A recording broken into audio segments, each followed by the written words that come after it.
ആരൊക്കെയാ ഈ ചത്തുപോയവര്? 150 വർഷങ്ങൾക്ക് മുമ്പാ. അന്ന് ഇവിടെ മൂപ്പ് ഭരിച്ചിരുന്ന പ്രതാപശാലിയായ ഒരു കാർന്നവരുണ്ടായിരുന്നു. ആ കാർന്നവര് തഞ്ചാവൂരിൽ നിന്നങ്ങണ്ട ഒരു നൃത്തക്കാരിയെ മേഡമെ കൊണ്ടുവന്ന് താമസിപ്പിച്ചു. നാഗവല്ലി എന്നായിരുന്നു ആ തമിഴത്തിയുടെ പേര്. തമിഴത്തി വേറൊരാളുമായിട്ട് സ്നേഹത്തിലായിരുന്നു. രാമനാഥന്റെ പേരുള്ള ഒരു നൃത്തക്കാരനുമായിട്ട്. എന്തായാലും ഒരിക്കലും നാഗവല്ലിയെ തിരക്കി നമ്മുടെ തെക്കിനിയുടെ തൊട്ടപ്പുറത്തുള്ള വീടാ പടിപ്പുരയ്ക്കല്.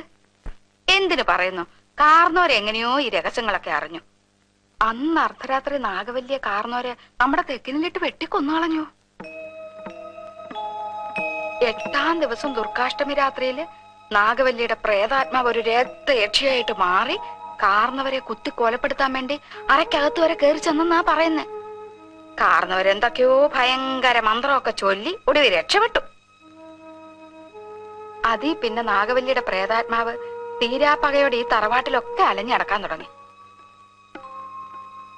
പിന്നെ ആലപ്പാറ പോറ്റിമാര് വന്ന് 61 ദിവസം മാന്ത്രിക ക്രിയകളൊക്കെ നടത്തിയിട്ടാ തമിഴത്തിയുടെ ആത്മാവിനെ ആ തെക്കിനി ബന്ധിച്ചത്.